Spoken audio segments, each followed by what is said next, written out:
तो बच्चों स्टार्ट करते हैं आज की क्लास। और हमने जो है लास्ट क्लास में क्या किया था, लास्ट क्लास में हमने इलिस्ट्रेशन नंबर 4 हो गया था हमारा। हाँ, इलिस्ट्रेशन नंबर 4 तक हो गए थे हमारे। ठीक है, तो 4 इलिस्ट्रेशंस हमारे हो चुके हैं। और अब तक हमने क्या क्या डिस्कस किया है, तो भाई हमने अभी तक रिसिप्ट एंड पेमेंट अकाउंट के बारे में डिस्कशन किया था और इनकम एंड एक्सपेंडिचर अकाउंट के बारे में डिस्कशन किया था। इसके अलावा हमने कुछ भी अभी तक डिस्कस नहीं किया। ठीक है, मैं एक बार आपको देखो बता देता हूं हमने जो है मेनली क्या क्या पढ़ा है। हमने एनपीओ का मीनिंग पढ़ा था सबसे पहले। ठीक है, ये मैं आपको एक बार दोबारा से पढ़ाऊंगा ये सारी बातें। ठीक है, मतलब थोड़ा बेसिक अंडरस्टैंडिंग जब हो जाएगी हमको अकाउंटिंग पॉइंट ऑफ व्यू से, तो ये वाली जो बेसिक बेसिक बातें मैंने स्टार्टिंग में आपको रीड करवाई थी इसको दोबारा से रीड करवाऊंगा और अच्छे से क्लैरिटी देने के लिए। ठीक है, तो मेनली अगर देखा जाए तो अकाउंटिंग पॉइंट ऑफ व्यू से हमने रिसिप्ट एंड पेमेंट अकाउंट कैसे बनता है ये सीखा था और इनकम एंड एक्सपेंडिचर अकाउंट कैसे बनता है ये सीखा था। काफ़ी सारी यहाँ पे मैंने आपको थ्योरी पढ़ाई थी। ये वाली देखो, ये एनपीओ के कैरेक्टरिस्टिक्स थे। उसके बाद ये डिफरेंस मैंने आपको होमवर्क दिया था, एनपीओ और नॉन एनपीओ में क्या डिफरेंस होता है। उसके बाद रिसिप्ट एंड पेमेंट अकाउंट के बारे में हमने कुछ बातें पढ़ी थी, ये थ्योरी थी बहुत सारी। ठीक है, ये मैंने आपको डिफरेंस यहाँ पे होमवर्क दिया था, रिसिप्ट एंड पेमेंट अकाउंट और कैश अकाउंट में क्या डिफरेंस होता है। उसके बाद ये कुछ इलिस्ट्रेशंस हमने किए थे प्रैक्टिकली। फिर इनकम एंड एक्सपेंडिचर अकाउंट का डिस्कशन किया था। थ्योरी नहीं पढ़ाई यहाँ पे मैंने। ठीक है, यहाँ पे मैंने अभी ये जो जितनी भी आपको थ्योरी दिख रही है यहाँ पे 1.7 पेज नंबर पे और 1.6 पेज नंबर पे और 1.8 पेज नंबर पे, ठीक है, ये जो थ्योरी है ये मैंने अभी इनकम एंड एक्सपेंडिचर अकाउंट से रिलेटेड बिल्कुल भी नहीं पढ़ाई है। ठीक है, लेकिन मैंने आपको इलिस्ट्रेशन नंबर 4 जो था ये करवा के दे दिया था। ठीक है, अब आगे बढ़ने से पहले ना एक काम करते हैं, आगे बढ़ने से पहले एक काम करते हैं कि छोटी मोटी थोड़ी सी नोटिंग कर लेते हैं। ठीक है ना, फ्यूचर रेफरेंस के लिए टू द पॉइंट कुछ बातें जो हैं वो एकदम बढ़िया तरीके से लिख लेते हैं ताकि बाद में हमें बिल्कुल भी परेशानी ना आए। ठीक है, तो यहां पे मैं दो दो शब्द लिखूंगा, रिसिप्ट एंड पेमेंट अकाउंट के लिए और इनकम एंड एक्सपेंडिचर अकाउंट के लिए। ठीक है, तो ध्यान से देखेंगे भाई, अपने शब्दों में सिंप्लीफिकेशन करके एकदम सिंप्लीफाई तरीके से हम चीज़ों को जो यहाँ पे है लिखने का प्रयास करेंगे, प्रयत्न करेंगे। तो भाई ध्यान देना, फोकस पूरा होना चाहिए। तो यहाँ पे मैं हेडिंग डालूंगा रिसिप्ट एंड पेमेंट अकाउंट। एक मिनट जी, एक मिनट। चलो जी, अब स्टार्ट करते हैं। Receipt and payment account.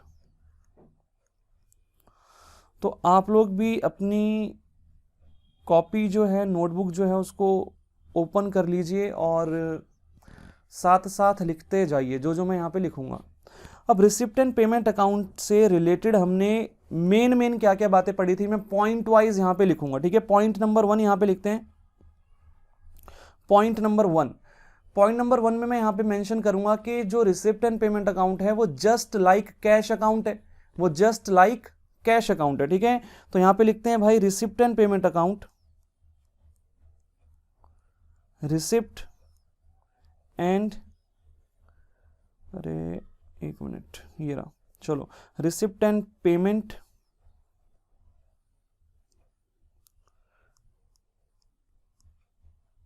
Account is just like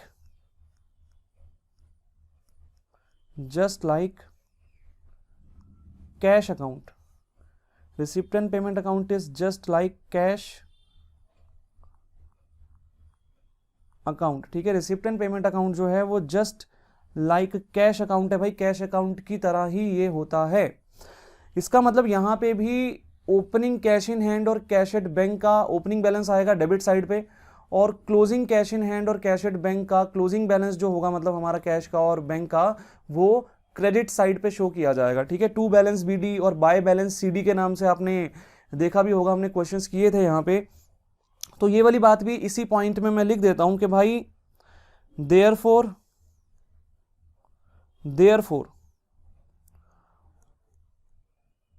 opening balance of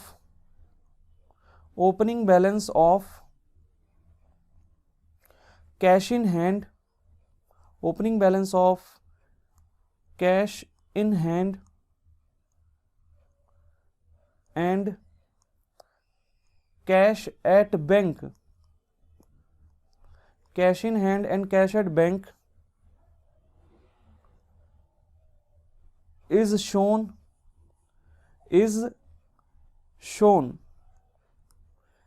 shown at debit side, at debit side। तो इसीलिए जो ओपनिंग बैलेंस होता है कैश इन हैंड का और कैश एट बैंक का, उसको डेबिट साइड पे शो किया जाता है, टू बैलेंस बीडी के नाम से आपने जो है देखा होगा। And closing balances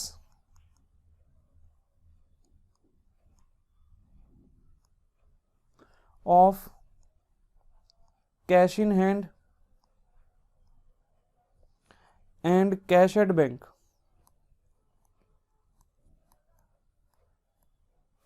and closing balances of cash in hand and cash at bank are shown at credit side। Credit side पे जो है ये शो किया जाता है, ठीक है। तो दोबारा से देख लो, receipt and payment account is just like cash account. भाई ये कैश अकाउंट की भांति ही होता है, एकदम सिमिलर होता है, कैश अकाउंट की तरह ही ये बनाया जाता है। Therefore the opening balances of cash in hand and cash at bank are shown at debit side of this account and closing balances of cash in hand and cash at bank are shown at credit side of this account। ठीक है, तो ये वाली बात आपको समझ में आ गई होगी। नेक्स्ट पॉइंट यहां पे लिखते हैं, नेक्स्ट पॉइंट, पॉइंट नंबर 2। मैं सिर्फ इंपॉर्टेंट बातें यहां पे लिख रहा हूं, एकदम टू द पॉइंट, जो बातें आपके माइंड में होनी ही चाहिए हमेशा, ठीक है ना। तो ये बात आपके माइंड में होनी ही चाहिए जो मैं यहां पे लिख रहा हूं। नेक्स्ट बात यहाँ पे जो इंपॉर्टेंट थी वो क्या थी कि भाई जो रिसिप्ट एंड पेमेंट अकाउंट है ये कैश बेसिस पे बनाया जाता है, ठीक है ना, ये अक्रूवल बेसिस पे नहीं बनाया जाता। तो यहाँ पे लिखते हैं भाई it is prepared on cash basis, it is prepared on cash basis, ये कैश बेसिस पे बनाया जाता है। इसका क्या अर्थ है, तो इसका अर्थ लिखेंगे that is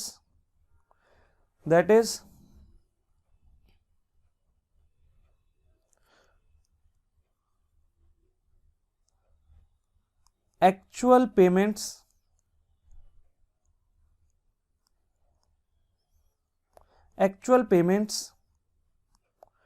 and actual incomes, actual payments की ठीक है, actual payments and actual receipts. Receipt का मतलब क्या होता है, पैसे का आना, ठीक है, और पेमेंट का मतलब पैसे का जाना, खर्चा, ठीक है। तो actual payments and actual receipts, actual payment and actual receipts are, actual payment and actual receipt during current accounting year, during current accounting period, accounting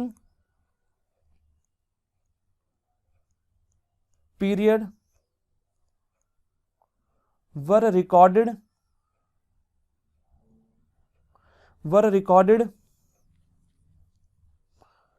in current accounting period, in current accounting period, current accounting period, whether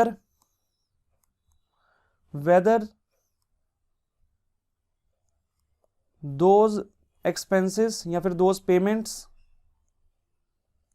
whether those payments and incomes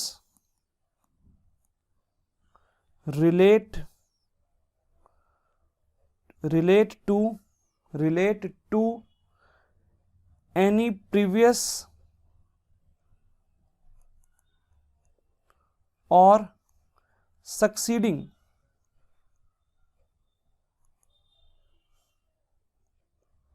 period, it does not matter, it does not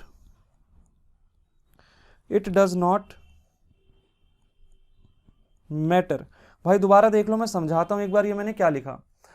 हमने यहाँ पे लिखा कि it is prepared on cash basis. भाई ये जो खाता है ये कैश बेसिस पे बनाया जाता है। इसका क्या अर्थ है, इसका अर्थ ये कि इस साल मतलब इस करंट अकाउंटिंग पीरियड में जितने एक्चुअल में खर्चे हो रहे हैं, मतलब जितनी एक्चुअल में हमने पेमेंट की है, हमारी जेब से जितना एक्चुअल में पैसा गया और हमारे पास जितना एक्चुअल में पैसा आया, हम उसको रिकॉर्ड करेंगे करंट अकाउंटिंग पीरियड के अंदर ही। देखो दोबारा पढ़ के बताता हूं, actual payments and actual receipts during current accounting period were recorded in current accounting period. हमारे करंट अकाउंटिंग पीरियड में जितने भी एक्चुअल पेमेंट्स हुई है, जितनी भी एक्चुअल में रिसिप्ट्स हमें हो रही है ना, उसको हम करंट अकाउंटिंग पीरियड में रिकॉर्ड करेंगे, वेदर दोस पेमेंट्स और incomes relate to any previous और succeeding period, it does not matter. चाहे वो जो पैसा हमें करंट अकाउंटिंग पीरियड में रिसीव हो रहा है ना, वो किसी पिछले साल से रिलेटेड या किसी अगले साल से रिलेटेड ही क्यों ना हो, उससे कोई फर्क नहीं पड़ता। ऐसा भी हो सकता है ना कि पिछले साल का कुछ पैसा बाकी था, इस साल हमें रिसीव हो गया, ठीक है ना, तो आउटस्टैंडिंग एक्सपेंस था वो पिछले पीरियड का और इस अकाउंटिंग पीरियड के अंदर वो हमें रिसीव हो गया। तो कैश बेसिस के हिसाब से हमें उसको कब रिकॉर्ड करना चाहिए, जब वो रिसीव हो रहा है एक्चुअल में, ठीक है ना, एक्चुअल में। ड्यू बेसिस पे उसको हम रिकॉर्ड नहीं करते, वो तो अक्रूवल बेसिस में करते हैं हम, ठीक है। तो कैश बेसिस में हम एक्चुअल जब हमें पेमेंट मिलेगी, जब या हम पे करेंगे ना, तभी हम उसको रिकॉर्ड करेंगे। ड्यू बेसिस पे हम जो है खर्चों को या रिसिप्ट्स को जो है रिकॉर्ड नहीं करेंगे। एक काम करेंगे, यहाँ पे ये जो इनकम शब्द मैंने लिखा है इसको हटा के मैं रिसिप्ट्स शब्द लिख दूंगा, ठीक है। ये रिसिप्ट कर लेना भाई इसको, तो यहां पे मैं चेंज कर रहा हूं भाई, इसको रिसिप्ट कर देते हैं।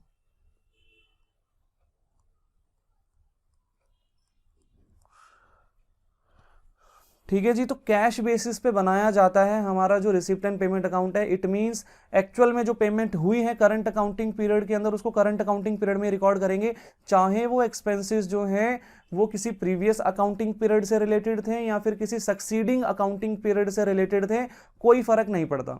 सिमिलरली इनकम के साथ भी सेम चीज एप्लीकेबल है। अगर हमें करंट अकाउंटिंग पीरियड में कोई इनकम रिसीव हुई है तो उसको करंट अकाउंटिंग पीरियड में ही रिकॉर्ड करेंगे, चाहे वो इनकम किसी प्रीवियस अकाउंटिंग पीरियड से रिलेटेड थी या फिर किसी सक्सीडिंग अकाउंटिंग पीरियड से रिलेटेड थी, उससे फर्क नहीं पड़ता। अगर करंट अकाउंटिंग पीरियड में रिसीव हो रही है तो करंट अकाउंटिंग पीरियड में उसको रिकॉर्ड कर दिया जाएगा, ठीक है ना। तो ये होता है हमारा कैश बेसिस, ठीक है, ये होता है हमारा कैश बेसिस। एक और इंपॉर्टेंट बात यहां पे हमने पढ़ी थी रिसिप्ट एंड पेमेंट अकाउंट से रिलेटेड। क्या पढ़ा था? हमने पढ़ा था कि यहां पे कैपिटल नेचर की ट्रांजैक्शंस या रिवेन्यू नेचर की ट्रांजैक्शंस, दोनों ही तरीके की ट्रांजैक्शंस रिकॉर्ड की जाती हैं। यहां पे कोई भी डिस्क्रिमिनेशन नहीं किया जाता कि जो ट्रांजैक्शंस हैं वो कैपिटल नेचर की हैं या रिवेन्यू नेचर की हैं, ठीक है ना। तो यहां पे बिल्कुल भी सोचना नहीं है, चाहे ट्रांजैक्शंस कैपिटल नेचर की हो चाहे ट्रांजैक्शंस रिवेन्यू नेचर की हो, हमें रिकॉर्ड करना ही है, ठीक है ना। बात समझ में आती है? तो इसका मतलब यहां पे लिखेंगे both capital and revenue, both capital and revenue nature transactions were recorded, both capital and revenue nature transactions were recorded, ठीक है। दोनों तरह की ट्रांजैक्शंस यहां पे रिकॉर्ड की जाती हैं। यहां पे ऐसा नहीं है कि सिर्फ रिवेन्यू नेचर की ट्रांजैक्शन रिकॉर्ड की जाएगी, जैसे कि इनकम एंड एक्सपेंडिचर अकाउंट में होता है, सिर्फ रिवेन्यू नेचर की ट्रांजैक्शंस रिकॉर्ड की जाती हैं। कैपिटल नेचर की ट्रांजैक्शन का effect income and expenditure account में नहीं आता, क्योंकि वो just like profit and loss account होता है।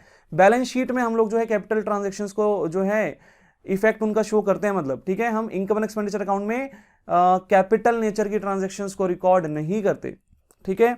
तो ये भी एक इंपॉर्टेंट बात थी कि भाई रिसिप्ट एंड पेमेंट अकाउंट में तो किसी भी तरह की ट्रांजैक्शन हो, चाहे कैपिटल नेचर की हो चाहे रिवेन्यू नेचर की हो, हम रिकॉर्ड करेंगे ही करेंगे, ठीक है ना। एक्चुअल में अगर पेमेंट इस साल हुई है तो रिकॉर्ड कर देंगे, एक्चुअल में अगर पैसा रिसीव हुआ इस साल तो रिकॉर्ड कर देंगे, चाहे किसी भी पीरियड से रिलेटेड वो पैसा था, कोई फर्क ही नहीं पड़ता, ठीक है। एकदम सिंपल काम, अक्रूवल बेसिस फॉलो करना ही नहीं है, कैश बेसिस के हिसाब से काम होगा।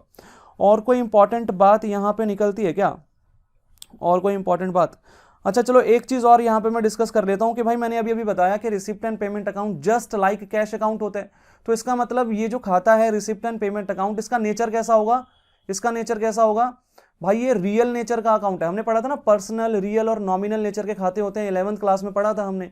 ये रियल नेचर का अकाउंट है, और रियल नेचर के अकाउंट्स के ऊपर जो हमारा अकाउंटिंग कॉन्सेप्ट अप्लाई होता है वो क्या होता है? एक तरीके से आप उसको बोलते थे अकाउंटिंग फॉर्मूला, ठीक है, शायद फॉर्मूला बोलते होंगे कुछ बच्चे। तो वो क्या था? हमारा रूल था, ठीक है, रूल बोलते हैं उसको, ठीक है। वो क्या रूल था? अकाउंटिंग रूल था। वहां पे हमारा क्या रूल था भाई? रियल नेचर की ट्रांजैक्शंस के ऊपर रूल अप्लाई होता है, debit what comes in and credit what goes out. जो आ रहा है उसे डेबिट कर दो, जो जा रहा है उसे क्रेडिट कर दो, ठीक है ना। तो कैश अकाउंट में जितना भी पैसा आता था वो डेबिट साइड पर रिकॉर्ड किया जाता था, आपको याद होगा। जब भी हमें पेमेंट मिलती थी, पैसा मिलता था, तो कैश अकाउंट में डेबिट साइड पे वो ट्रांजैक्शन को रिकॉर्ड किया जाता है, कैश अकाउंट डेबिट होता है। और पैसा जब भी जाएगा तो कैश अकाउंट क्रेडिट होगा, तो वो ट्रांजैक्शन की जो पोस्टिंग है वो कैश अकाउंट में क्रेडिट साइड पे की जाएगी, ठीक है।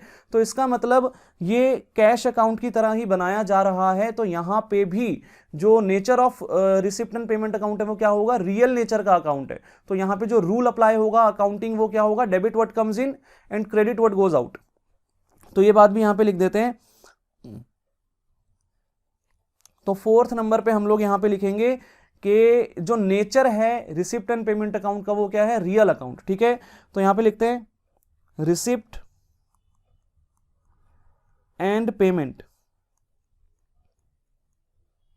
Receipt and payment account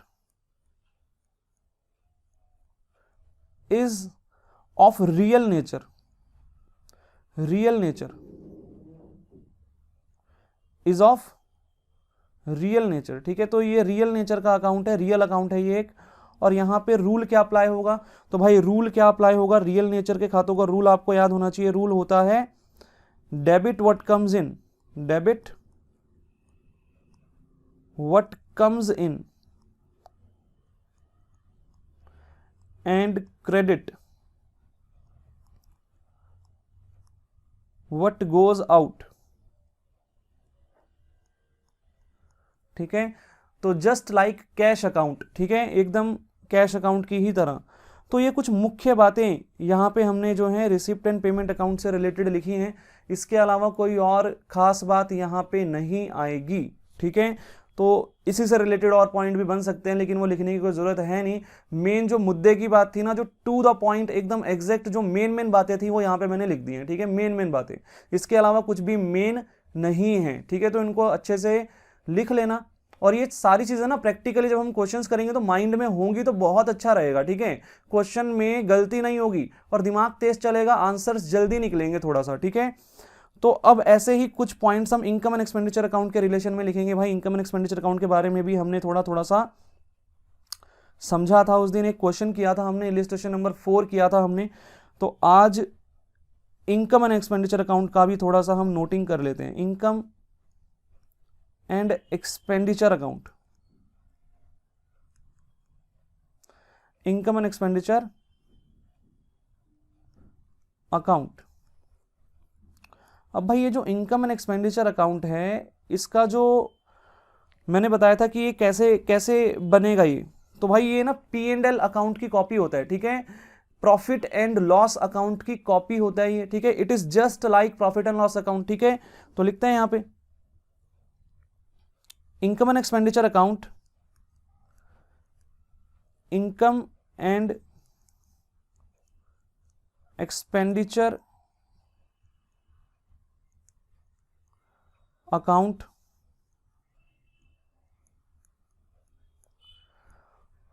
is just like profit and loss account, profit and loss account। Income and expenditure account is just like profit and loss account. यहां पे प्रॉफिट एंड लॉस अकाउंट की तरह अगर मैं बोल रहा हूं कि प्रॉफिट एंड लॉस अकाउंट की तरह होगा, तो डेबिट साइड पे क्या आएंगे, एक्सपेंसेस एंड लॉसेस आएंगे। क्रेडिट साइड पे क्या आएगा भाई, इनकम्स और गेन्स आएंगे, ठीक है। और इस पॉइंट में मैं इतना ही लिख रहा हूं अभी, ठीक है, ज्यादा कुछ लिखने की जरूरत नहीं है, ठीक है। तो देखो यहाँ पे हमने फर्स्ट पॉइंट में यही लिखा था कि भाई receipt and payment account is just like cash account, ठीक है। और वहां पे मैंने लिखा कि भाई income and expenditure account is just like profit and loss account, ठीक है। अगली बात सेकेंड पॉइंट में लिखेंगे कि भाई it is prepared on accrual basis, it is prepared on accrual basis, it is prepared on accrual basis. अब इसका क्या मतलब होता है भाई, अक्रूवल बेसिस? तो इसका मतलब ये होता है कि जो खर्चा करंट अकाउंटिंग पीरियड से रिलेटेड है उसको करंट अकाउंटिंग पीरियड में रिकॉर्ड करेंगे, चाहे एक्चुअल में वो हमने पे किया है या नहीं किया कोई फर्क नहीं पड़ता। मतलब करंट अकाउंटिंग पीरियड में करंट अकाउंटिंग पीरियड का ही खर्चा रिकॉर्ड करेंगे। मान लो मैंने इस साल पिछले साल का कुछ आउटस्टैंडिंग एक्सपेंस था वो भी पे कर दिया, तो उसको इस साल नहीं रिकॉर्ड करूंगा, इस साल सिर्फ इसी साल का खर्चा रिकॉर्ड करूंगा। मान लो मैंने जो है अगले साल का खर्चा एडवांस में इसी साल पे कर दिया, तो उसको इस साल रिकॉर्ड नहीं करूंगा, ठीक है ना। जो खर्चा जिस साल का है उसको उसी साल में रिकॉर्ड किया जाएगा, चाहे हमने उसको एडवांस में पे कर दिया हो, चाहे हम उसको जो है पिछले साल का आउटस्टैंडिंग था इस साल पे कर रहे हैं, उससे कोई फर्क नहीं पड़ता। इस साल में इसी साल का खर्चा रिकॉर्ड करना है। अगर मैंने इस साल का खर्चा इस साल पे नहीं भी किया तो भी इसी साल रिकॉर्ड करूंगा कि नहीं करूंगा, इसी साल रिकॉर्ड करूंगा, ठीक है, अक्रूवल बेसिस के हिसाब से। तो अक्रूवल बेसिस हमें ये बताता है कि जो एक्सपेंस जिस पीरियड से रिलेटेड है उसको उसी पीरियड में रिकॉर्ड करना है। एक्चुअल पेमेंट पे ध्यान नहीं देना, एक्चुअल पेमेंट जब मर्जी हुई हो उससे कोई फर्क नहीं पड़ता, इस पीरियड से रिलेटेड खर्चा अगर है तो इसी पीरियड में रिकॉर्ड करेंगे उसको, ठीक है। और सिमिलरली सेम बात इनकम्स पे अप्लाई होती है, ठीक है। जो इनकम जिस पीरियड से रिलेटेड है उसको उसी पीरियड में रिकॉर्ड करना है। एक्चुअल में चाहे वो इनकम हमें रिसीव हुई है या नहीं हुई है उससे कोई फर्क पड़ता ही नहीं है, ठीक है। ड्यू बेसिस पे रिकॉर्ड करना है, ड्यू बेसिस पे, ठीक है। तो अक्रूवल बेसिस का मतलब क्या है लिख देता हूं मैं यहां पे ये फुल स्टॉप हटा के और यहीं पे लिखते हैं, एक मिनट रुको, चलो। तो यहां पे लिखते हैं that is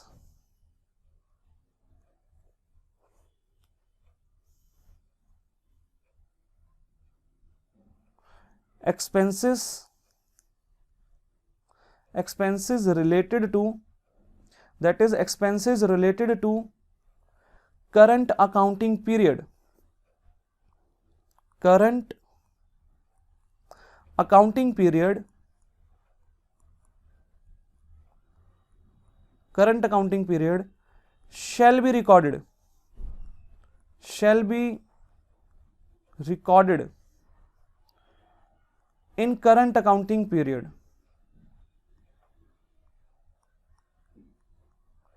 in current accounting period, whether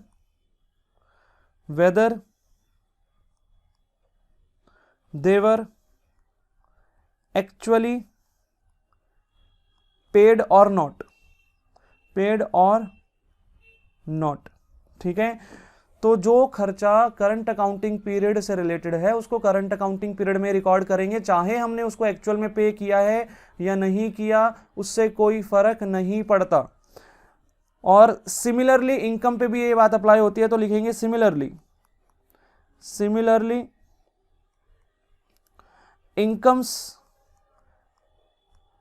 incomes related to current accounting period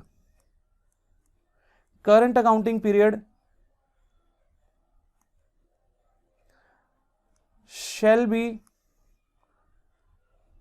recorded in current accounting period,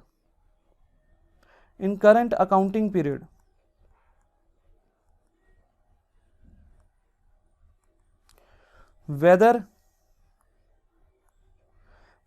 they were actually received or not,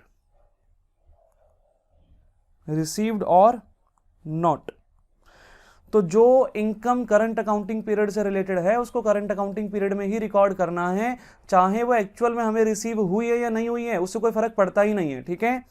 तो मतलब एक्चुअल पेमेंट या एक्चुअल रिसिप्ट बेसिस पे रिकॉर्ड नहीं करेंगे, कैश अकाउंट की तरह नहीं है ये, ठीक है। यहाँ पे कैश बेसिस फॉलो नहीं किया जाता, तो यहाँ पे अक्रूवल बेसिस में ड्यू बेसिस पे ट्रांजैक्शन को रिकॉर्ड किया जाता है, ठीक है, ड्यू बेसिस पे, ठीक है ना। तो ये वाली बात भी हो गई। उसके बाद आगे लिखेंगे यहां पे सिर्फ और सिर्फ रिवेन्यू नेचर की ट्रांजैक्शंस को रिकॉर्ड किया जाता है, कैपिटल नेचर की ट्रांजैक्शन को रिकॉर्ड ही नहीं किया जाता, ठीक है। तो लिखते हैं भाई थर्ड पॉइंट पे,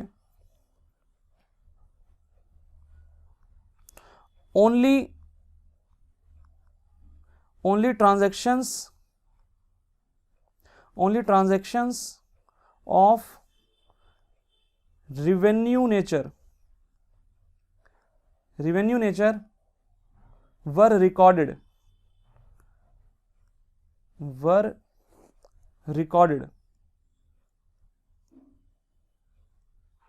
only transactions of revenue nature were recorded and transactions of capital nature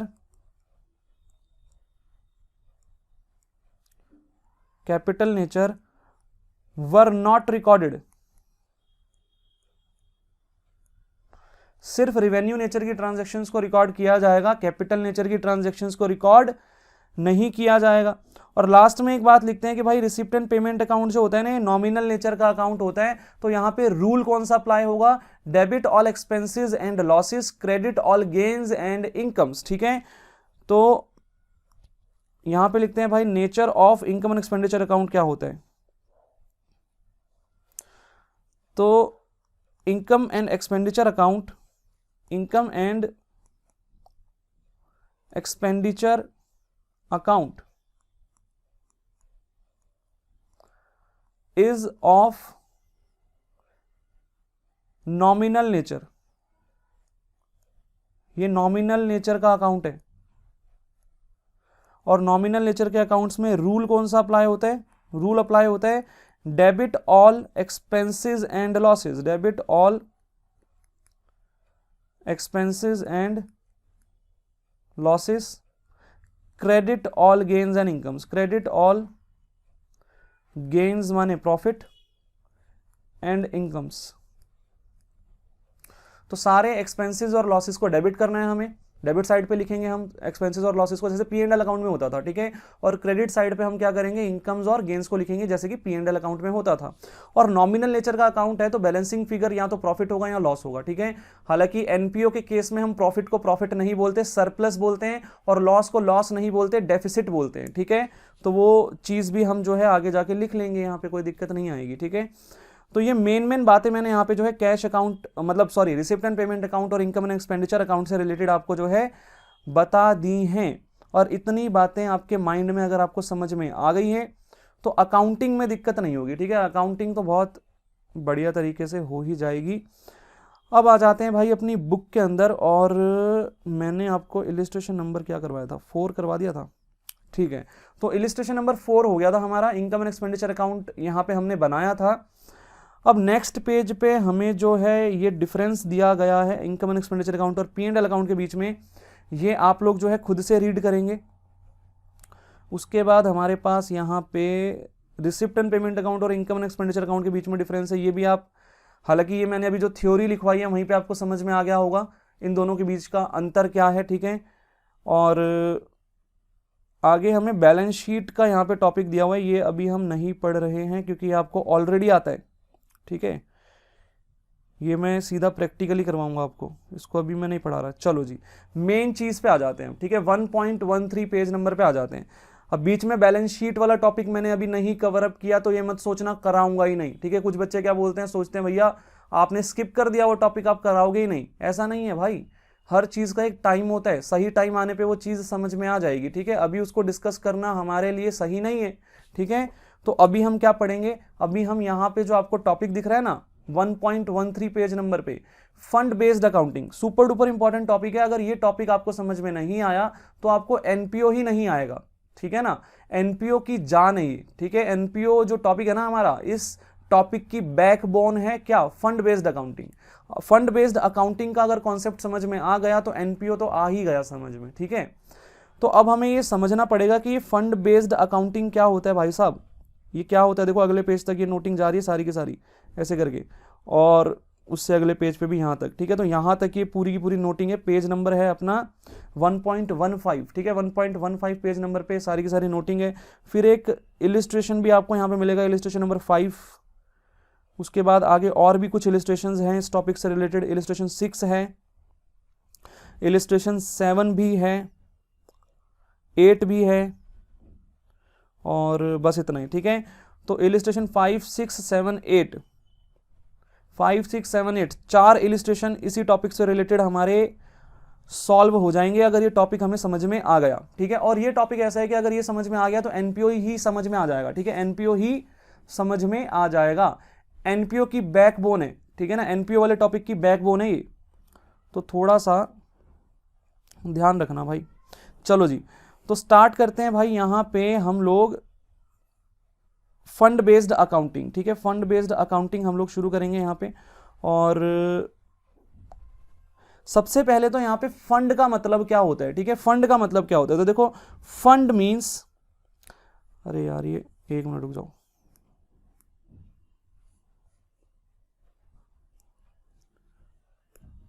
चलो, फंड मींस अमाउंट रिसीव्ड और set aside by NPO for a specific purpose, ठीक है। ये मुझे पेन चेंज करना पड़ेगा यार, ठीक है, अब ठीक है। फंड का मतलब क्या होता है, देखो यहां से लेके यहां तक की बात जो है ना, इसको समझते हैं पहले।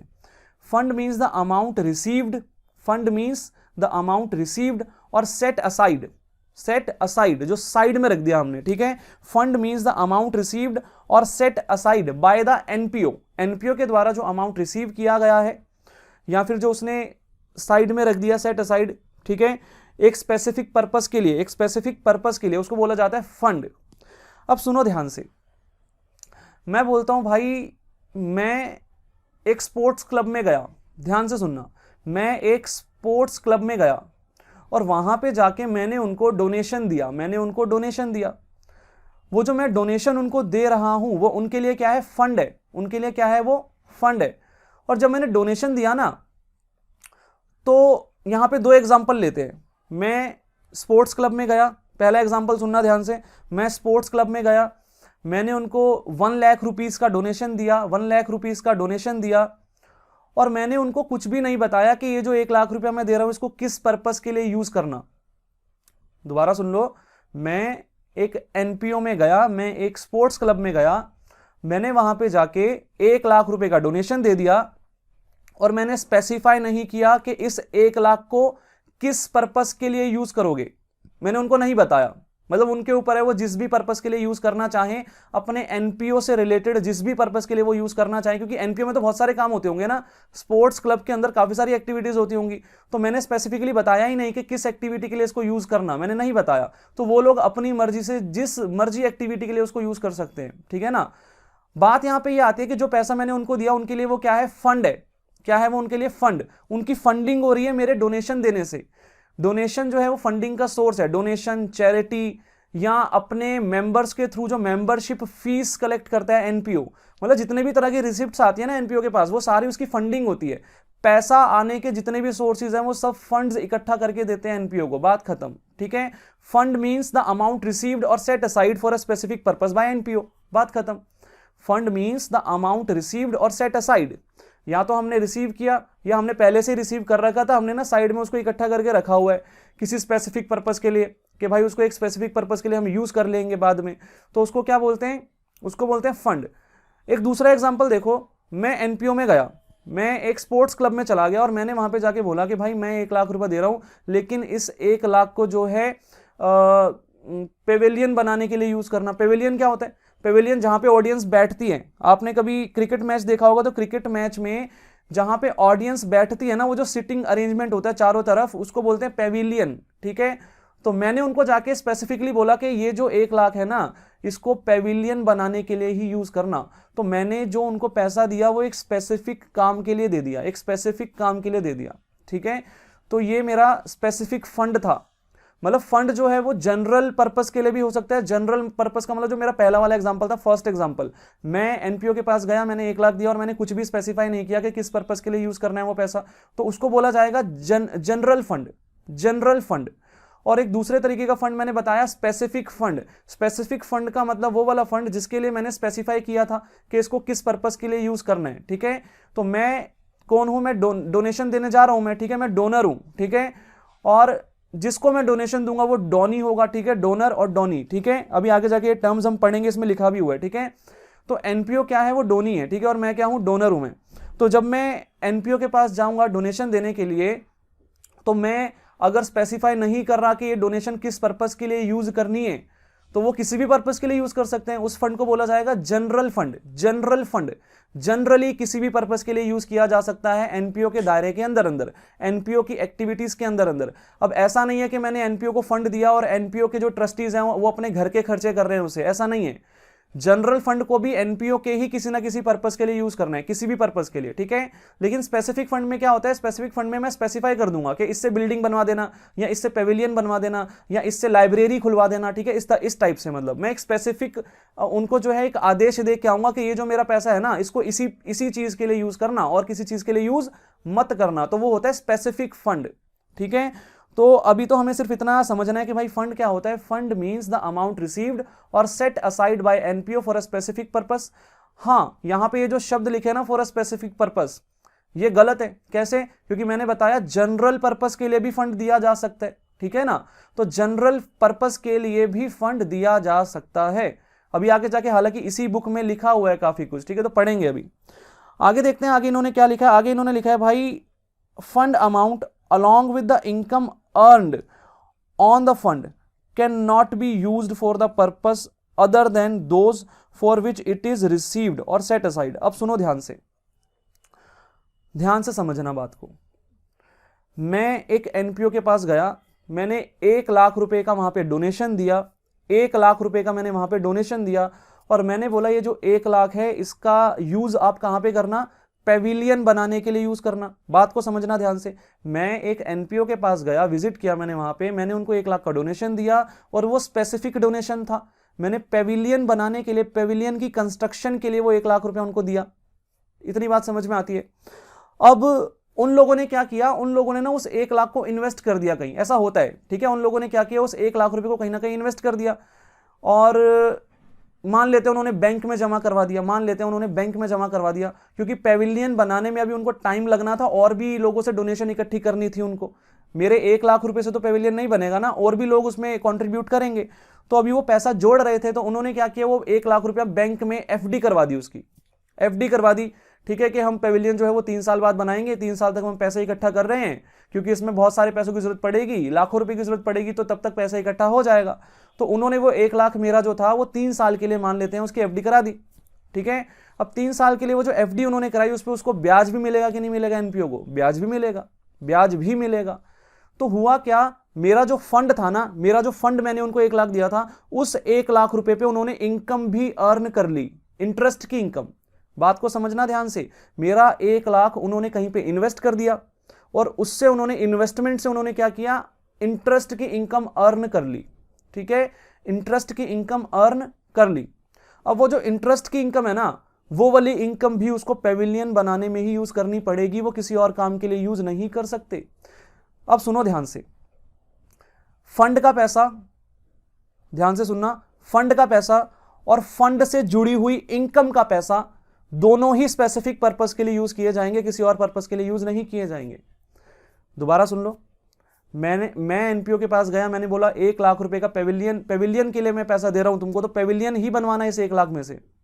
उन्होंने उस 1 लाख को इन्वेस्ट कर दिया, उस पर ब्याज कमा लिया, तो वो जो 1 लाख था वो तो पेविलियन बनाने में यूज होगा ही होगा, साथ ही साथ उस पर जो ब्याज कमाया ना, वो भी पेविलियन बनाने में यूज होगा। लेकिन यहां पे बच्चों के माइंड में ये भी आ सकता है कि सर, अगर वो जो 1 लाख है वो जनरल पर्पस फंड होता तो क्या होता। अगर वो 1 लाख जनरल पर्पस फंड होता, मतलब मैं एनपीओ के पास गया और मैंने कुछ स्पेसिफाई नहीं किया, मैंने 1 लाख पकड़ा है, मैंने बोला ये डोनेशन है, कहीं पे भी यूज करो अपने एनपीओ के लिए, कहीं पे भी यूज करो अपने एनपीओ के लिए, मैंने कोई स्पेसिफिक काम नहीं बताया उनको, और उन्होंने वो 1 लाख इन्वेस्ट कर दिया, उस पर ब्याज कमाया। तो सुनो ध्यान से, जनरल फंड का पैसा तो जनरल पर्पस के लिए यूज होगा ना, कहीं पे भी यूज करेंगे। और जनरल फंड के पैसे के ऊपर अगर कोई ब्याज वगैरह कमाया गया है ना, कोई इनकम अर्न की गई है एनपीओ के द्वारा, तो वो भी जनरल पर्पस के लिए यूज होगी। इसका मतलब उसको भी कहीं पे भी यूज कर सकते हैं, कोई स्पेसिफिक पर्पस के लिए उसको यूज नहीं करना होता, ठीक है ना। तो जनरल फंड अगर मैंने दिया एनपीओ को, तो उसको कहीं पे भी यूज किया जा सकता है, एनपीओ के दायरे में, एनपीओ के अंदर कहीं पे भी यूज किया जाता है। और जनरल फंड के ऊपर जो इनकम अर्न करेगा ना एनपीओ, उसको भी वो कहीं पे भी यूज कर सकते हैं। तो हमारे सामने 2 बातें आती हैं, स्पेसिफिक फंड का जो पैसा है वो स्पेसिफिक पर्पस के लिए यूज होगा, और स्पेसिफिक फंड से रिलेटेड जो इनकम अर्न की जाएगी वो भी उसी स्पेसिफिक पर्पस के लिए यूज होगी जिस पर्पस के लिए फंड रिसीव किया गया था। लेकिन जनरल फंड का पैसा जनरली किसी भी पर्पस के लिए यूज हो सकता है, तो इसीलिए जनरल फंड से रिलेटेड जो इनकम होगी ना, उसको भी किसी भी जनरल पर्पस के लिए हम लोग यूज कर सकते हैं। तो यही बात यहां पे लिखी है भाई, देख लो एक बार दोबारा से। Fund amount along with the income earned, fund amount, ध्यान से देखना शब्दों को, fund amount along with the income earn. अब ये कौन सी इनकम की बात कर रहा है? वही इनकम की बात कर रहा है जो ब्याज वाली इनकम मैंने बताई।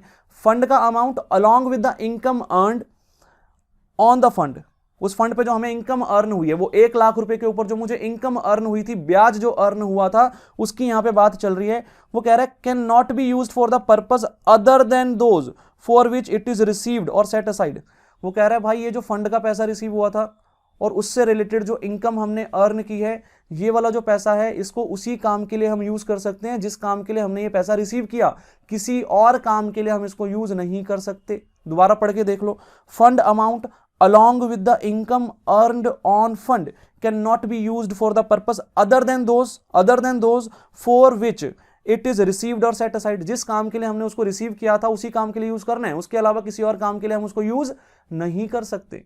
तो यहां पे ना वो स्पेसिफिक फंड से रिलेटेड ये बातें आपको बता रहे हैं, लेकिन साथ ही साथ मैंने जनरल फंड का भी डिस्कशन कर दिया ना। मैंने बताया कि जनरल फंड का पैसा तो कहीं पे भी यूज हो सकता है, तो जनरल फंड से रिलेटेड अगर कोई इनकम अर्न की है तो वो भी कहीं पे भी यूज हो सकती है, ठीक है ना। उसको किसी स्पेसिफिक पर्पस के लिए यूज करने की कोई आवश्यकता नहीं है। तो भाई ये कुछ जो शुरू की लाइनें हमने अभी तक पढ़ी है ना, यहां तक की, इसको एक बार दोबारा से देखो, समराइज्ड वे में बताता हूं। सबसे पहले हमने पढ़ा कि फंड क्या होता है। तो fund means the amount received और set aside by N NPO for specific purpose और जनरल पर्पस। स्पेसिफिक पर्पस के लिए भी फंड रिसीव हो सकता है, जनरल पर्पस के लिए भी हो सकता है। बुक में सिर्फ स्पेसिफिक पर्पस लिखा हुआ है, तो बात को समझना। फंड जो है वो जनरल पर्पस के लिए भी रिसीव हो सकता है कि नहीं हो सकता? हो सकता है भाई, अभी आगे जाके पढ़ेंगे हम इसमें, ठीक है। तो fund means the amount received by NPO, amount received और set aside by NPO for any specific और जनरल पर्पस। दोनों शब्द लिखूंगा मैं यहां पे, स्पेसिफिक और जनरल पर्पस। अगली बात, the amount of fund and the income related to that fund, the amount of fund and the income related to that fund shall be used only for the purpose specified। ठीक है, जो purpose specify किया था उसी purpose के लिए उसको use करना है। हाँ, लेकिन इस बात का भी ध्यान रखना, अगर कोई जनरल फंड है तो वो किसी भी काम के लिए यूज हो सकता है एनपीओ के अंदर। एनपीओ की किसी भी एक्टिविटी से रिलेटेड, किसी भी, बस एनपीओ के दायरे में यूज होना चाहिए। ऐसा नहीं है कि ट्रस्टीज जो हैं वो अपने घर भर रहे हैं उससे, ऐसा नहीं होना चाहिए, ठीक है। तो एनपीओ के अंदर कहीं पे भी यूज हो सकता है, किसी स्पेसिफिक पर्पस के लिए उसको यूज करना नहीं है हमको। और जनरल फंड से रिलेटेड जो इनकम होती है ना, उसको भी हम कहीं पे भी यूज कर सकते हैं, ठीक है, कहीं पे भी यूज कर सकते हैं। तो यहां पे ये बात लिखी नहीं थी जनरल फंड वाली, बट मैंने बता दी है। आगे देखो भाई, नेक्स्ट पैराग्राफ, डोनेशंस रिसीव्ड और funds set aside for specific purpose are credited to separate fund account and are shown in the liability side of the balance sheet. अब सुनो भाई ध्यान से, ये उसने क्या बताया, ये उसने स्पेसिफिक फंड का अकाउंटिंग ट्रीटमेंट बताया। ये जो यहां से लेके यहां तक की उसने बात कर दी ना, डोनेशन से लेके बैलेंस शीट तक की जो बात की है, ये उसने ट्रीटमेंट बताया। ट्रीटमेंट बता रहा है वो किसका? स्पेसिफिक फंड का। स्पेसिफिक फंड का ट्रीटमेंट है ये। वो कह रहा है स्पेसिफिक फंड को कैसे यूज करना है, कैसे उसकी अकाउंटिंग करनी है, सॉरी, कैसे उसकी अकाउंटिंग करनी है। तो वो कह रहा है डोनेशन रिसीव्ड और fund set aside for specific purpose. Specific purpose के लिए अगर कोई हमने डोनेशन रिसीव की है या कोई फंड हमने बनाया है स्पेसिफिक पर्पस के लिए, तो वो कह रहा है are credited to the separate fund account. तो कह रहा है उस फंड के लिए अलग से खाता खोला जाएगा, उस फंड के लिए अलग से खाता खोला जाएगा, और वो कह रहा है उसको लायबिलिटी साइड में शो किया जाएगा बैलेंस शीट में। अब सुनो ध्यान से, सुनना भाई साहब, ध्यान से सुनना। मैंने जो है एक एनपीओ को, या फिर मैं ये मान लेता हूं कि मेरा एक एनपीओ है और मेरे पास कोई व्यक्ति आया डोनेशन देने के लिए, ठीक है। हम लोगों का एक एनपीओ है, हमने एक एनपीओ खोला हुआ है और हमारे पास कोई व्यक्ति डोनेशन देने आ रहा है, ठीक है। वो जो बंदा हमारे पास आया उसने हमको बोला कि भाई ये मैं 2 लाख रुपए तुम्हें पकड़ा रहा हूं, इस 2 लाख की ना बिल्डिंग बनवाना, तुम बिल्डिंग बनवाने पे खर्चा करना इसका। तो उसने जो डोनेशन दी वो स्पेसिफिक पर्पस के लिए थी कि नहीं थी? स्पेसिफिक पर्पस के लिए थी। बिल्डिंग कंस्ट्रक्शन के लिए उसने वो 2 लाख रुपए हमें दिए, बिल्डिंग कंस्ट्रक्शन के लिए। अब उसका अकाउंटिंग ट्रीटमेंट क्या होगा? 2 लाख जो मैंने रिसीव किए उसको मैं अकाउंट्स के अंदर कहां पे शो करूंगा? तो भाई मैं अलग से उसका खाता बनाऊंगा, building fund account. Building fund account भाई, वो जो फंड मुझे रिसीव हुआ वो बिल्डिंग के लिए रिसीव हुआ ना, तो उसका मैं स्पेसिफिक फंड अकाउंट ओपन करूंगा। उसको मैं रिसिप्ट एंड पेमेंट अकाउंट या इनकम, चलो रिसिप्ट एंड पेमेंट अकाउंट में तो वो पैसा रिकॉर्ड होगा, कैश अकाउंट में तो वो पैसा रिकॉर्ड होगा कि नहीं होगा? कैश अकाउंट में तो जो है रिकॉर्ड होगा ही होगा, चाहे ट्रांजेक्शन किसी भी नेचर की हो, कैपिटल नेचर की हो या रिवेन्यू नेचर की हो। वैसे ये जो ट्रांजेक्शन है कैपिटल नेचर की है या रिवेन्यू नेचर की है? सुनो ध्यान से, इस पे भी डिस्कशन करना है, बहुत इंपॉर्टेंट बात है। मैं बोलता हूं कि मेरे पास एक व्यक्ति आया, मैं एक एनपीओ चला रहा हूं, ठीक है, मेरा एक एनपीओ है, ठीक है, मैं ट्रस्टी हूं एक एनपीओ का। मेरे पास एक व्यक्ति आया और वो बोलता है कि भाई ये पकड़ो 2 लाख और इससे बिल्डिंग बनवा लेना। उसने मुझे 2 लाख पकड़ा दिए। मैं अब ये पूछ रहा हूं कि ये जो 2 लाख मुझे रिसीव हुई, ये इनकम है, ये इनकम है, रिसिप्ट है ना ये, लेकिन कैसी वाली रिसिप्ट है ये? रिवेन्यू नेचर की या कैपिटल नेचर की? रिवेन्यू नेचर की या कैपिटल नेचर की? अच्छा, रिवेन्यू इनकम्स क्या होती है और कैपिटल इनकम्स क्या होती है, ये सोचो जरा। रिवेन्यू इनकम्स क्या होती है और कैपिटल इनकम क्या होती है? जैसे कि रिवेन्यू एक्सपेंसेस क्या होते हैं और कैपिटल एक्सपेंसेस क्या होते हैं, हमने पढ़ा हुआ है ना। मैं एक बार बताता हूं, देखो रिवेन्यू एक्सपेंसेस क्या होते हैं। रिवेन्यू एक्सपेंसेस वो एक्सपेंसेस होते हैं जिससे ना तो कोई फिक्स्ड एसेट बढ़ता है, ना कोई लाइबिलिटी घटती है, ना कोई फिक्स्ड एसेट इंक्रीज होता है। मैंने खर्चा किया और मेरे पास कोई फिक्स्ड एसेट नहीं बढ़ा, मैंने एक्सपेंस किया और उससे कोई फिक्स्ड एसेट इंक्रीज नहीं हुआ, ना ही उससे कोई लाइबिलिटी डिक्रीज हुई। मैंने एक्सपेंस किया, मेरा पैसा गया, लेकिन लाइबिलिटी भी डिक्रीज नहीं हो रही है उससे। तो ना कोई एसेट बढ़ा, ना कोई फिक्स्ड एसेट बढ़ा, ना कोई लाइबिलिटी घटी, तो वो कैसा एक्सपेंस है? Revenue expense. लेकिन अगर मैं बोलूं मैंने खर्चा किया और उससे कोई फिक्स्ड एसेट इंक्रीज हो गया, फॉर एग्जांपल मैंने फर्नीचर खरीदा, उससे फिक्स्ड एसेट इंक्रीज हो रहा है ना, तो वो कैपिटल नेचर का एक्सपेंस हुआ। मैं बोलता हूं मैंने बिल्डिंग खरीदी, तो कैपिटल नेचर का एक्सपेंस हुआ, फिक्स्ड एसेट इंक्रीज हो रहा है। या मैं बोलूं मैंने क्रेडिटर्स को पेमेंट कर दी, तो लाइबिलिटी रिड्यूस हो गई, तो ये भी कैपिटल नेचर का एक्सपेंस है। मतलब ऐसे खर्चे जिनसे या तो फिक्स्ड एसेट बढ़े या लाइबिलिटी घटे, उनको बोलते हैं कैपिटल नेचर का एक्सपेंस। तो कैपिटल नेचर के एक्सपेंसेस वो होते हैं जिससे या तो कोई फिक्स्ड एसेट बढ़ जाए या लाइबिलिटी घट जाए, और रिवेन्यू नेचर के एक्सपेंसेस वो होते हैं जिससे ना तो कोई फिक्स्ड एसेट बढ़ेगा, ना कोई लाइबिलिटी घटेगी। अब बात करते हैं इनकम्स की। भाई इनकम भी 2 प्रकार की होती है, 11वीं क्लास में ये सब पढ़ा चुका हूं, ठीक है, दोबारा से एक बार मैं रिवाइज करवा रहा हूं। तो कैपिटल इनकम्स क्या होती है और रिवेन्यू इनकम्स क्या होती है? कैपिटल इनकम वो होती है जिससे या तो कोई फिक्स्ड एसेट घटे या लाइबिलिटी बढ़े। सुनना, ध्यान से सुनना, मैं बोल रहा हूं मेरे पास पैसा आया, मेरे पास इनकम हो रही है, और मैं बोलता हूं उस इनकम से या तो कोई फिक्स्ड एसेट चला गया। भाई देखो, फिक्स्ड एसेट को बेच के भी इनकम हो सकती है ना, तो अगर मेरा फिक्स्ड एसेट रिड्यूस हो रहा है और मुझे इनकम हो रही है, तो वो कैसी इनकम है? कैपिटल नेचर की इनकम है। या फिर मेरी लाइबिलिटी बढ़ गई, मैंने उधार ले लिया, उधार लेके भी तो पैसा आता है कि नहीं आता? लोन लेके भी पैसा आता है। तो लोन लेके जो पैसा मेरे पास आ गया, मेरी उधारी हो गई ना अब सामने वाले के प्रति, तो मेरी लाइबिलिटी बढ़ गई, तो वो भी क्या है? कैपिटल नेचर की इनकम है। तो कैपिटल नेचर की इनकम्स वो होती हैं जिससे या तो कोई फिक्स्ड एसेट घटे या लाइबिलिटी बढ़े। दोबारा सुन लो, लिख भी लेना इसको। कैपिटल नेचर की इनकम्स वो होती हैं जिससे या तो कोई फिक्स्ड एसेट घट जाए, मतलब बेच दे हम फिक्स्ड एसेट को, या कोई लाइबिलिटी बढ़ जाए, मतलब हमने उधार ले लिया हो किसी से, ठीक है ना, हमारी लाइबिलिटी बढ़ गई हो किसी के प्रति। तो ये होते हैं कैपिटल नेचर की इनकम। और रिवेन्यू नेचर की इनकम क्या होती है? जिससे ना तो कोई फिक्स्ड एसेट घटे, ना ही कोई लाइबिलिटी बढ़े। सिंपल, ठीक है। अब वो जो मेरा एग्जांपल था उस पर फोकस करो। मैं बोलता हूं एक व्यक्ति मेरे पास आया 2 लाख रुपए लेके और बोलता है भाई इससे ना बिल्डिंग बनवाना, इससे बिल्डिंग ही बनवाना। जैसे ही उसने वो 2 लाख मुझे दिए, वो स्पेसिफिक फंड का पैसा था, वो 2 लाख रुपए बिल्डिंग फंड में ही यूज होने चाहिए थे। तो मेरी उस व्यक्ति के प्रति लाइबिलिटी है कि नहीं है? समझो ध्यान से, मेरी उस व्यक्ति के प्रति लाइबिलिटी है, क्योंकि भाई मुझे बिल्डिंग जब तक मैं नहीं बनवा के दूंगा तो उसको जवाबदेही देनी पड़ेगी। वो बंदा पूछेगा नहीं क्या कल को आके मुझसे कि बिल्डिंग बनवाई कि नहीं बनवाई? अब तक 2 लाख रुपए दिए थे मैंने। जो बंदा मुझे बिल्डिंग के लिए डोनेशन दे रहा है स्पेसिफिक फंड के लिए, वो स्पेसिफिक फंड जब तक मैं उसका काम पूरा नहीं कर दूंगा तब तक वो मुझे छोड़ेगा क्या? नहीं छोड़ेगा, ऑब्वियस सी बात है। तो मेरी लाइबिलिटी है उसके प्रति। जब तक मैं बिल्डिंग नहीं बनवा देता ना, वो पीछा नहीं छोड़ेगा, वो बोलेगा, बार बार आएगा, बिल्डिंग कब बनेगी, बिल्डिंग कब बनेगी, ठीक है। तो बिल्डिंग बनवा के देनी पड़ेगी ना मुझे। तो जब तक बिल्डिंग नहीं बन जाती, स्पेसिफिक फंड का जो पैसा है वो लाइबिलिटी रहेगा कि नहीं रहेगा? लाइबिलिटी रहेगा, लाइबिलिटी ही रहेगा। कैपिटल नेचर का ये जो है इनकम है मेरी, इससे लाइबिलिटी बढ़ रही है, मेरी डोनर के प्रति लाइबिलिटी बढ़ गई, ठीक है। एनपीओ की लाइबिलिटी बढ़ गई डोनर के प्रति, क्योंकि अब बिल्डिंग बनवा के देनी पड़ेगी भाई। जब तक बिल्डिंग नहीं बनेगी ना, लाइबिलिटी रहेगी सामने वाले के प्रति हमारी, ठीक है। तो लाइबिलिटी बढ़ गई। और मैंने अभी भी बताया था, ऐसी इनकम जिनसे लाइबिलिटी बढ़ जाती है वो कैपिटल नेचर की इनकम होती है, कैपिटल नेचर की इनकम होती है। और कैपिटल नेचर की ट्रांजैक्शंस को इनकम एंड एक्सपेंडिचर अकाउंट में रिकॉर्ड नहीं किया जाता।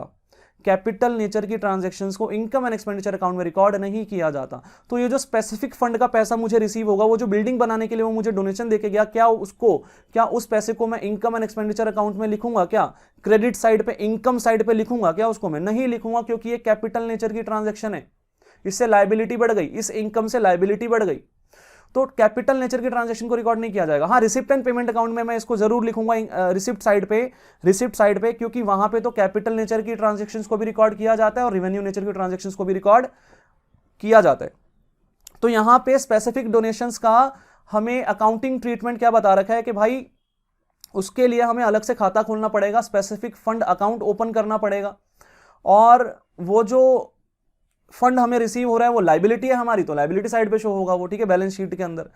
इसका मतलब वो इनकम एंड एक्सपेंडिचर अकाउंट में नहीं जाएगा, ठीक है ना, मतलब वो इनडायरेक्टली हमें ये बता रहा है कि इनकम एंड एक्सपेंडिचर अकाउंट में हमें ये वाला पैसा नहीं डालना, ठीक है। तो स्पेसिफिक फंड के पैसे का करना क्या है भाई, उसके लिए स्पेसिफिक फंड अकाउंट अलग से ओपन करना है और उसको लाइबिलिटी साइड पे शो करना है। वो हमारी लाइबिलिटी है, कैपिटल नेचर की इनकम है, लाइबिलिटी है भाई साहब, लाइबिलिटी है।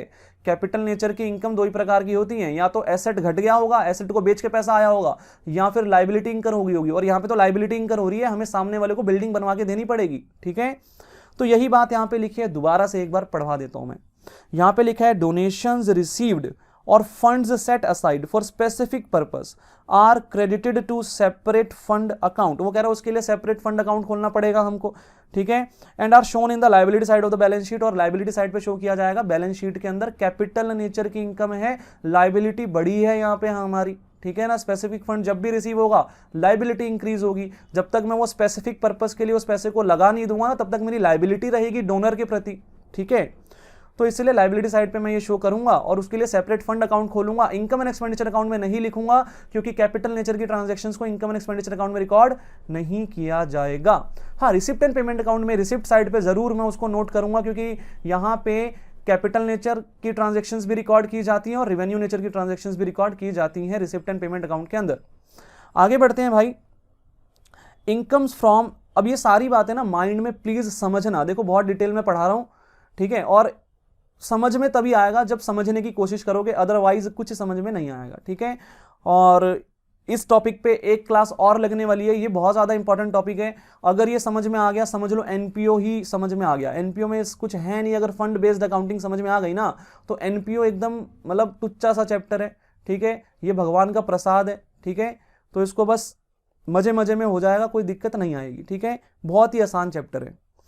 आगे बढ़ते हैं भाई, आगे यहाँ पे क्या क्या चीजें लिखी हैं। तो यहाँ पे लिखा है भाई, income from these funds are credited to the respective fund account and expenses और payments out of these fund are debited.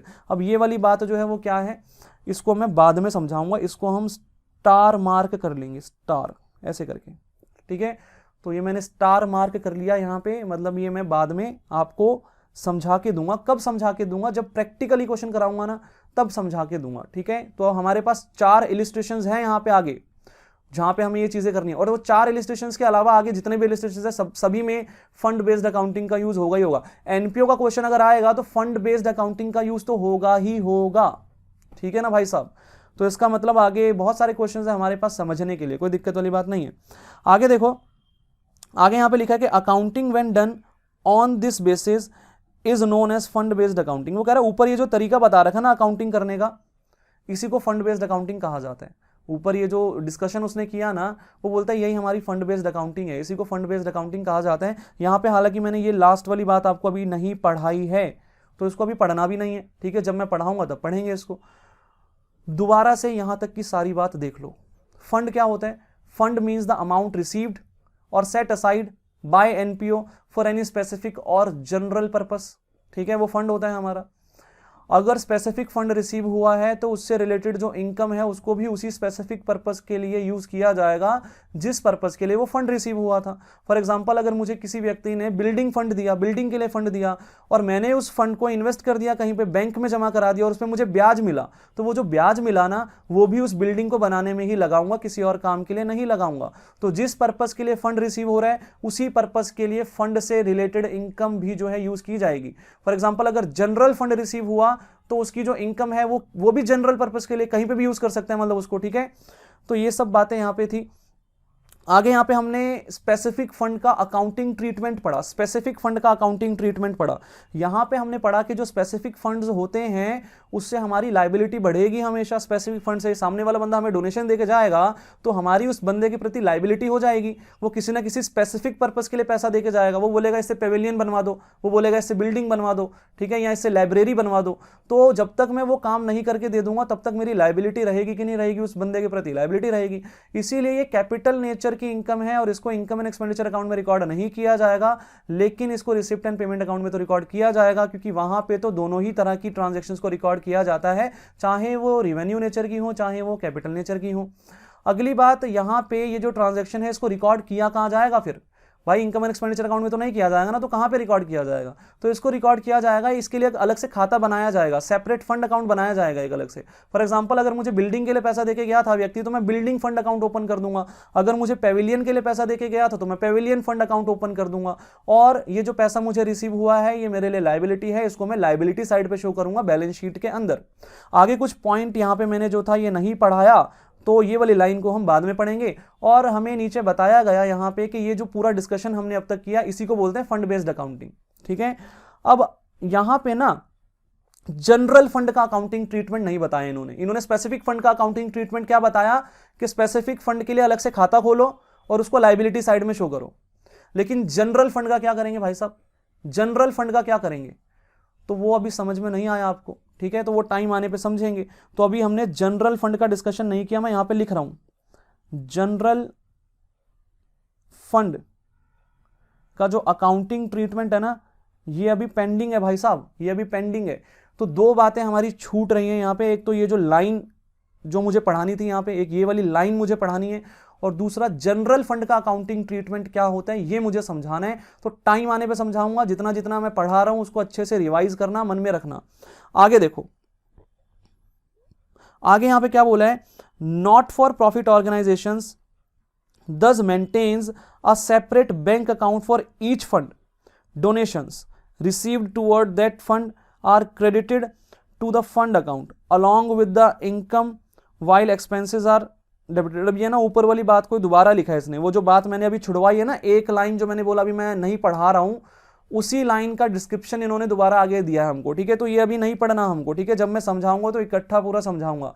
Same बात इन्होंने यहां पे लिख के दिया तो इसको हमें नहीं पढ़ना। आगे देखो, आगे इन्होंने लिखा है कि भाई fund based accounting means the accounting where by receipt of donation and income related to a particular fund are credited to that fund and payment and expenses are debited to it. Example of such funds are building fund, library fund, sports fund, prize fund etcetera. वो कह रहा है भाई fund based accounting में क्या होता है, specific funds जो हैं वो रिसीव होते हैं तो उनका जो ट्रीटमेंट है वो यहाँ पे हम डिस्कस करते हैं। तो यहाँ पे उसने एग्जांपल्स दिए हैं, बिल्डिंग फंड, बिल्डिंग के लिए फंड रिसीव हुआ, library fund, sports fund, prize fund. तो वो कह रहा है भाई इस तरीके से अगर किसी स्पेसिफिक पर्पस के लिए हमें फंड रिसीव हो रहा है तो वो फंड बेस्ड अकाउंटिंग में यहाँ पे कवर करेंगे।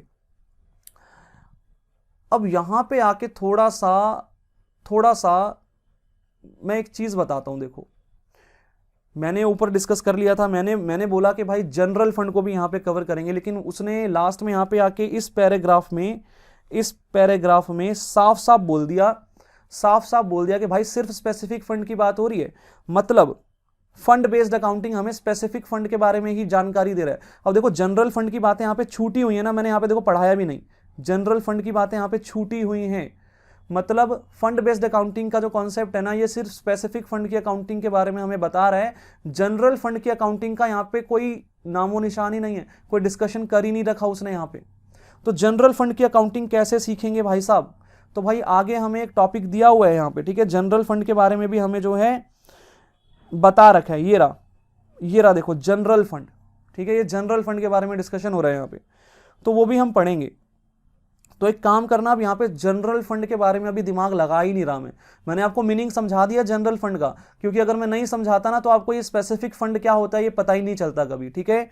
तो इसलिए जनरल फंड के बारे में थोड़ा थोड़ा जानकारी देना जरूरी था और वो मैंने दी है आपको, और टाइम आने पर जनरल फंड के बारे में डिटेल में डिस्कशन में करके चलूंगा। यहाँ पे उसने बोला कि भाई credit balance in the fund account is shown in the liability side of the balance sheet.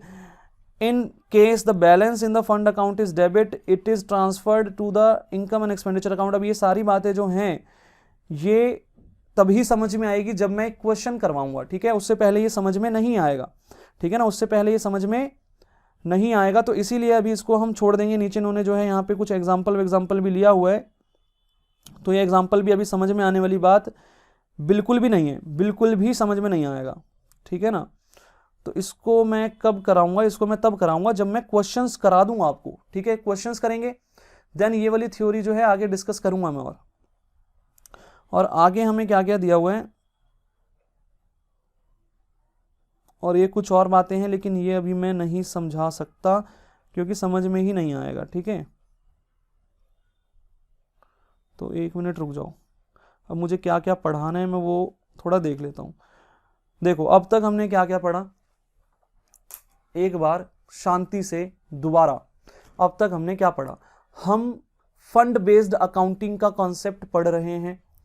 Fund का मतलब क्या होता है, fund means the amount received और set aside by a NPO for a specific purpose. यहाँ पे सिर्फ specific purpose के फंड्स की बात चल रही है, ठीक है, क्योंकि उसने लास्ट में वहां पे लिख के बता दिया कि यहाँ पे सिर्फ स्पेसिफिक पर्पस के फंड की बात करेंगे हम, तो स्पेसिफिक फंड की ही बात कर रहे हैं हम यहाँ पे। जनरल फंड का अकाउंटिंग ट्रीटमेंट यहाँ पे डिस्कस नहीं किया गया, लेकिन आपको मतलब तो पता चल गया होगा जनरल फंड क्या होता है, ठीक है, जो किसी भी पर्पस के लिए यूज किया जा सकता है उसको जनरल फंड बोलते हैं, उसका कोई स्पेसिफिक पर्पस नहीं होता। तो फंड क्या होता है ये समझ में आ गया। आगे हमने पढ़ा कि फंड से रिलेटेड अगर कोई स्पेसिफिक फंड से रिलेटेड अगर कोई इनकम होती है तो उसको भी स्पेसिफिक पर्पस के लिए ही यूज करना है, जनरल पर्पस के लिए यूज नहीं कर सकते। अगर मेरे को कोई व्यक्ति आके बिल्डिंग बनाने के लिए पैसा देके गया, डोनेशन देके गया, और वो पैसा मैंने कहीं इन्वेस्ट कर दिया और उस पर मुझे ब्याज अर्न हो गया, ब्याज कमा लिया मैंने, तो वो जो ब्याज मैंने कमाया वो भी बिल्डिंग बनाने के लिए ही लगाऊंगा। स्पेसिफिक फंड से रिलेटेड इनकम को भी स्पेसिफिक पर्पस के लिए ही यूज किया जाएगा, ठीक है ना। आगे यहाँ पे हमने अकाउंटिंग ट्रीटमेंट समझा स्पेसिफिक फंड का। स्पेसिफिक फंड से लायबिलिटी बढ़ती है तो लायबिलिटी साइड पे शो होगा बैलेंस शीट के अंदर, और इसके लिए एक सेपरेट फंड अकाउंट ओपन किया जाएगा, इसके लिए एक सेपरेट फंड अकाउंट ओपन किया जाएगा। और कोई खास बात यहाँ पे अब तक हमने नहीं पढ़ी है। बाकी जो बातें यहाँ पे अभी छूट गई हैं, जो मैंने नहीं समझाई हैं, ये मैं तब समझाऊंगा जब हम प्रैक्टिकल क्वेश्चन कर लेंगे, ठीक है। वैसे यहाँ पे एक एग्जाम्पल दिया है लेकिन ये ना ढंग से समझ नहीं आएगा, अभी रहने देते हैं, ठीक है, अभी इसको टाइम आने पे ही समझाऊंगा मैं। चलो जी आगे बढ़ते हैं। अब देखो यहाँ पे ना कुछ और बातें भी हैं, कुछ और बातें भी हैं यहाँ पे। तो ये वाला जो टॉपिक है, ये वाला जो टॉपिक है इसको मैं बाद में डिस्कस करूंगा, ठीक है। देखो ये वाली जो बातें थी ये भी मैंने भी छुड़वाई हैं, बीच में काफ़ी सारी बातें यहाँ पे हमने डिस्कस नहीं की हैं यहाँ पे। तो ये वाली बातें जब डिस्कस करूंगा तो तब मैं ये वाला टॉपिक भी डिस्कस करूंगा यहाँ पे, जो इतनी बात जो लिखी हुई है यहाँ पे, ठीक है। अभी हम क्या करेंगे, अभी हम यहाँ पे आ जाते हैं। ये लो जी, कैटेगरीज ऑफ फंड। फंड कितने प्रकार का होता है, टाइप्स ऑफ फंड, फंड कितने प्रकार का होता है। तो भाई यहाँ पे लिखा है कि in the case of not for profit organisations fund may be classified under following two heads. Fund को 2 कैटेगरीज में डिवाइड किया जा सकता है, पहला अनरिस्ट्रिक्टेड फंड और दूसरा रिस्ट्रिक्टेड फंड। अनरिस्ट्रिक्टेड फंड जिसकी कोई रिस्ट्रिक्शन ना हो, जिसपे कोई रिस्ट्रिक्शन ना हो, मतलब जनरल फंड की बात चल रही है यहाँ पे, ठीक है ना, जनरल फंड की बात चल रही है। जनरल फंड को ना और भी नामों से जाना जाता है, जैसे कि अनरिस्ट्रिक्टेड फंड बोल दिया मैंने, ऐसे ही इसको जो है कॉर्पस फंड भी बोला जाता है या फिर कैपिटल फंड भी बोला जाता है। अभी मैं पढ़ाऊंगा, यहाँ पे ये शब्द लिखे हुए हैं, ठीक है। तो देखो ध्यान से, unrestricted fund means the fund use of which is not restricted. Unrestricted fund वो फंड होता है जिसके यूज को कहीं पे भी रिस्ट्रिक्ट नहीं किया गया, मतलब मैं उसको किसी भी पर्पस के लिए यूज कर सकता हूं, किसी भी पर्पस के लिए। ऐसा नहीं है कि मुझे एक स्पेसिफिक पर्पस के लिए ही वो पैसा यूज करना है। तो अनरिस्ट्रिक्टेड फंड जो होता है, जनरल फंड जो होता है, उसको कहीं पे भी यूज कर सकते हैं हम एनपीओ के अंदर। Stating differently, management can use the amount in the fund as is considered appropriate. जैसे उनको अप्रोप्रिएट लगेगा, जैसे उनको सही लगेगा वैसे वो यूज कर सकते हैं। तो मैनेजमेंट उस फंड को कहीं पे भी यूज कर सकती है, जो उनका मन करेगा वहां पे वो पैसा यूज कर सकती है। हाँ, लेकिन एनपीओ के अंदर यूज करना है, ऐसा नहीं है कि वो अपने घरों में ले जाएंगे वो पैसा, ऐसा नहीं करना, ठीक है। But for the purpose of which the organization exist, और वही बात उसने बोल दी, वो कह रहा है जिस पर्पस के लिए हमने ऑर्गेनाइजेशन का एस्टेब्लिशमेंट किया है ना, उसी पर्पस के दायरे के अंदर उस फंड का यूज करना है। फॉर एग्जांपल हमारा जो एनपीओ है वो एक स्पोर्ट्स फंड है, तो हमारा जो एनपीओ है एक स्पोर्ट्स क्लब है, तो स्पोर्ट्स की एक्टिविटीज से रिलेटेड जो है, स्पोर्ट्स की एक्टिविटीज को प्रोत्साहित करने के लिए, प्रमोट करने के लिए मैं उस पैसे का यूज कहीं पे भी कर सकता हूं, किसी अदर एक्टिविटी के लिए मैं उसका यूज नहीं कर सकता। ठीक है, तो जनरल फंड को कहीं पे भी यूज कर सकते हैं हम, लेकिन हमारा एनपीओ जिस कार्य के लिए बनाया गया है उसी कार्य के अंतर्गत उसका यूज होगा। ठीक है, उसके दायरे के बाहर हम उसको यूज नहीं कर सकते। This fund is also known as general fund और कैपिटल फंड और कॉर्पस फंड भी बोलते हैं। ठीक है, कॉर्पस फंड, CORPUS, कॉर्पस। ठीक है, general fund, capital fund, corpus fund, unrestricted fund, चार नाम हो गए ना यहाँ पे, तो ये आपको ध्यान में रखना है। So this fund is also known as general fund और कैपिटल फंड और corpus fund to which the surplus for the year is added and in case of deficit deducted. अब ये वाली जो बात है ना, ये वाली बात अभी समझ में नहीं आएगी। ये लास्ट लाइन जो है ये मैं बाद में एक बार फिर से दोबारा आपको पढ़ाऊंगा, जब मैं प्रैक्टिकल क्वेश्चन कराऊंगा तब। धीरे धीरे सब समझ में आता है, धीरे धीरे टाइम लगेगा फंड बेस्ड अकाउंटिंग को समझने में, टाइम लगेगा थोड़ा सा ये सारे कॉन्सेप्ट समझने में, तीन से 4 क्लासेस लग जाएंगी पूरा कॉन्सेप्ट समझ में आने में। अगर ये कॉन्सेप्ट समझ में आ गया तो एनपीओ ही समझ में आ जाएगा। ठीक है, एनपीओ में 2-3 टॉपिक है जहां पे दिक्कत आती है। एक तो फंड बेस्ड अकाउंटिंग है, इसके बाद हमारे पास जो है कंज्यूमेबल्स का ट्रीटमेंट होगा। ठीक है, वो समझना होगा, और एक हमारे पास सब्सक्रिप्शन का ट्रीटमेंट होता है। ठीक है, सब्सक्रिप्शन अकाउंट हमें बनाना होता है, तो वो थोड़ा सा हमें वहां पे दिक्कत हो सकती है। ठीक है, अब आगे देखो, रिस्ट्रिक्टेड फंड क्या होता है। Restricted fund is the fund the use of which is restricted either by the management or by the donor for a specific purpose। तो रिस्ट्रिक्टेड फंड वो फंड होता है जिसको कि या तो मैनेजमेंट ने रिस्ट्रिक्ट कर दिया एक स्पेसिफिक पर्पस के लिए, या फिर डोनर ने, मतलब जिस व्यक्ति ने डोनेट किया है ना उसी ने रिस्ट्रिक्शन दे दी, उसने बोला कि भाई इसको स्पेसिफिक पर्पस के लिए ही यूज करना। तो ये होता है भाई अपना specific fund. Example of such fund are government grant का मतलब होता है मदद, ग्रांट का मतलब होता है मदद। तो कभी कभी क्या होता है, एनपीओस जो होते हैं उनको पैसों की जरूरत होती है, तो वो गवर्नमेंट से ग्रांट मांगते हैं, मदद मांगते हैं, और गवर्नमेंट मदद कर देती है। लेकिन गवर्नमेंट ग्रांट तभी देगी ना जब हम उनको अपना पर्पस स्पेसिफाई करेंगे कि हमको क्यों पैसा चाहिए। तो गवर्नमेंट एनपीओस को ग्रांट तब देगी जब एनपीओस गवर्नमेंट को कोई पर्पस स्पेसिफाई करेंगे उस ग्रांट का, कि हमें मदद क्यों चाहिए। मदद के लिए रीजन देना पड़ेगा कि भाई ये जो हम आपसे मदद मांग रहे हैं ना, ये वाला पैसा हम एक स्पेसिफिक पर्पस के लिए यूज करेंगे। तो इसका मतलब गवर्नमेंट जो ग्रांट देती है वो एक स्पेसिफिक पर्पस के लिए ही देगी हमको। ठीक है, हमें पहले पर्पस बताना पड़ेगा कि हम क्यों ग्रांट मांग रहे हैं, क्यों मदद मांग रहे हैं, और फिर ही गवर्नमेंट हमें मदद करेगी। तो ये जो गवर्नमेंट ग्रांट है ये भी एक फंड है, लेकिन ये स्पेसिफिक फंड है, इसको स्पेसिफिक पर्पस के लिए ही यूज किया जा सकता है। Endowment fund, annuity fund, loan fund, prize fund, sports fund etcetera, तो अलग अलग नाम है। इन सबको नीचे जो है डिस्कस किया हुआ है, तो देखते हैं भाई एक एक करके। सबसे पहले गवर्नमेंट ग्रांट क्या होता है। Grant received from government for specific purpose is restricted to be used for the purpose it is granted. तो जिस पर्पस के लिए गवर्नमेंट ने हमें ग्रांट दिया है उसी पर्पस के लिए मैं उस ग्रांट को यूज कर सकता हूं, किसी और पर्पस के लिए मैं उसका यूज नहीं कर सकता। It is accounted in the books following fund based accounting। इसकी जो अकाउंटिंग है वो फंड बेस्ड अकाउंटिंग के अनुसार की जाएगी। हालांकि जितने भी रिस्ट्रिक्टेड फंड हैं सभी की अकाउंटिंग फंड बेस्ड अकाउंटिंग के अनुसार की जाएगी। सारे के सारे क्या हैं, स्पेसिफिक फंड्स हैं। ठीक है ना, ये जितने भी फंड्स हम पढ़ रहे हैं ना रिस्ट्रिक्टेड फंड, इनको स्पेसिफिक फंड्स भी कहा जाता है। तो ये सारे के सारे स्पेसिफिक फंड्स हैं और इनकी अकाउंटिंग जो है वो फंड बेस्ड अकाउंटिंग का जो अभी हमने कॉन्सेप्ट पढ़ा था उसी के अनुसार की जाएगी। ठीक है, for example grant received from government for polio eradication programme. Polio eradication programme का मतलब पोलियो को इरेडिकेट करने का जो प्रोग्राम है, हटाने का जो प्रोग्राम है। ठीक है, तो हमने जो है गवर्नमेंट से ग्रांट मांगी कि भाई हम लोग जो है पोलियो को हटाने के लिए कोई जो है कार्यक्रम कर रहे हैं, तो हमें उसके लिए पैसा चाहिए। तो गवर्नमेंट ने हमें ग्रांट दे दी। तो अब वो जो पोलियो इरेडिकेशन प्रोग्राम के लिए हमें जो ग्रांट मिली है उसको मैं उसी पर्पस के लिए यूज कर सकता हूं, किसी और पर्पस के लिए यूज नहीं कर सकता। So it is credited to polio eradication fund.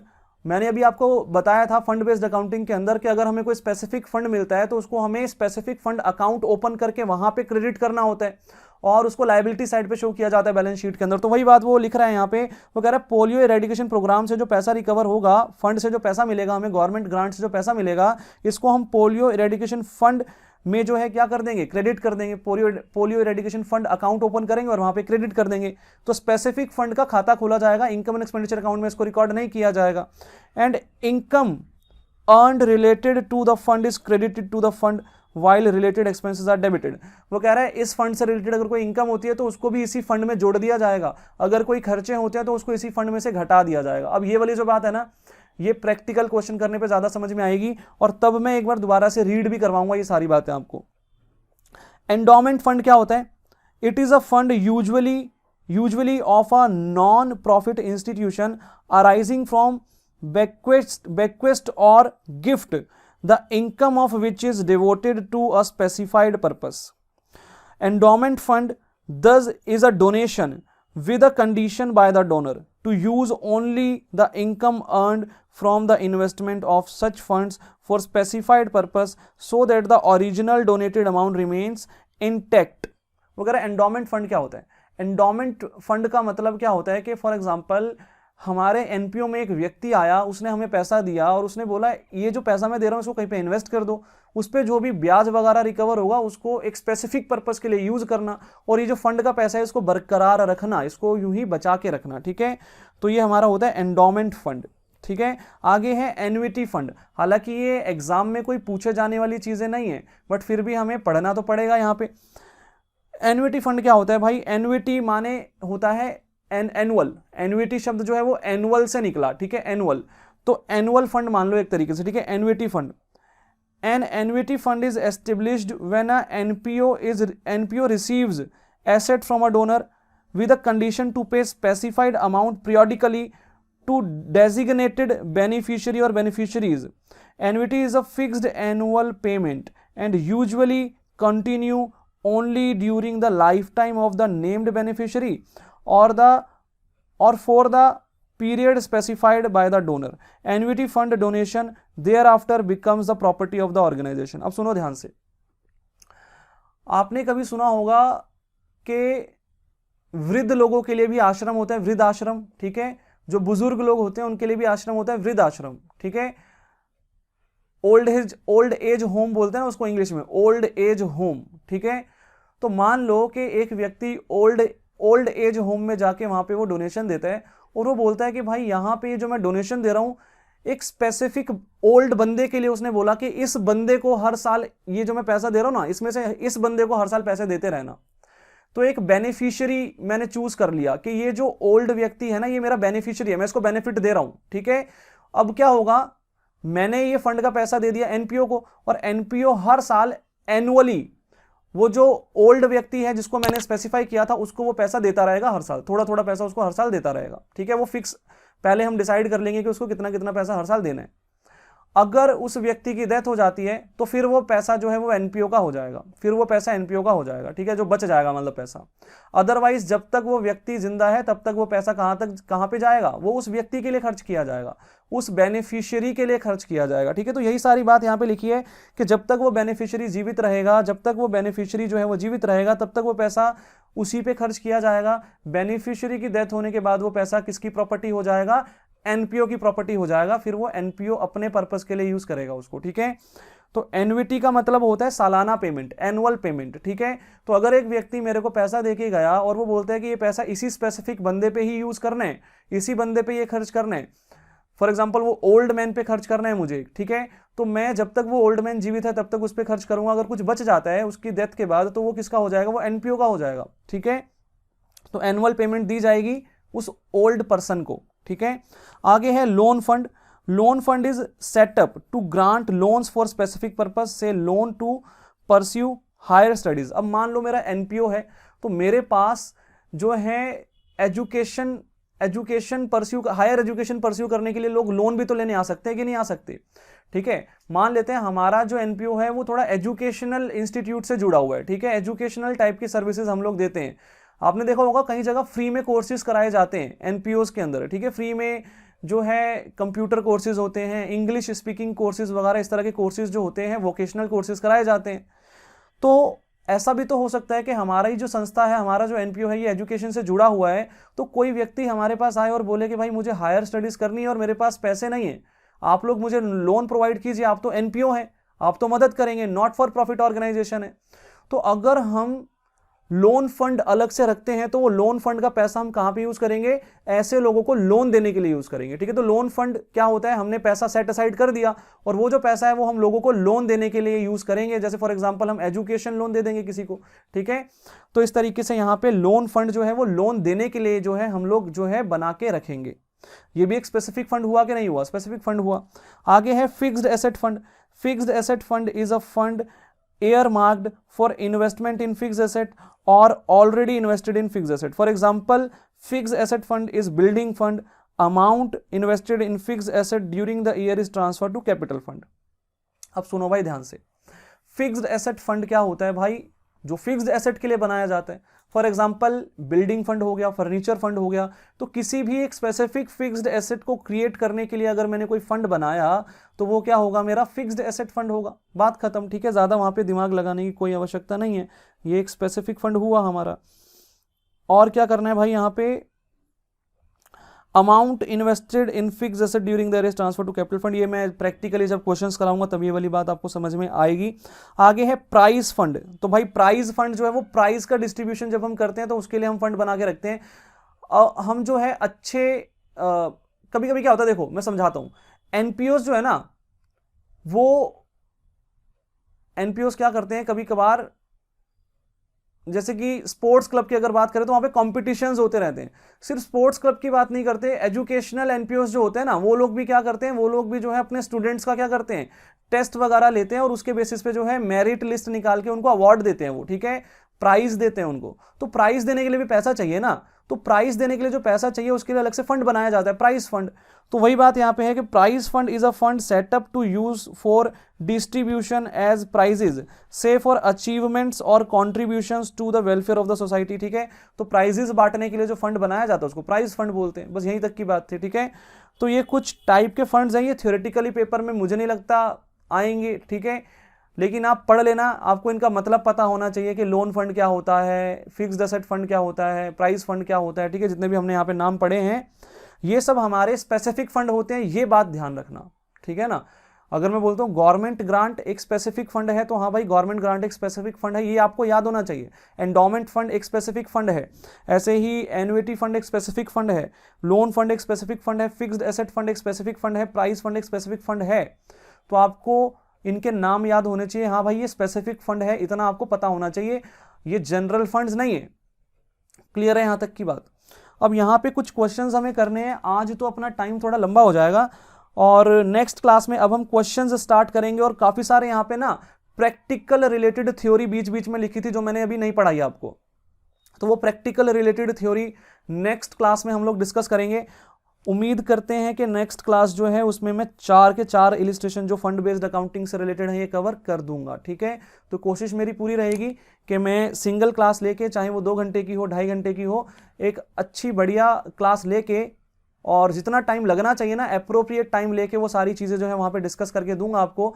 आपको क्या करना है भाई, जितना मैंने पढ़ाया आपकी बुक में सारी चीज़ें अवेलेबल हैं, आपको उतनी चीज़ें रिवाइज करके रखनी है।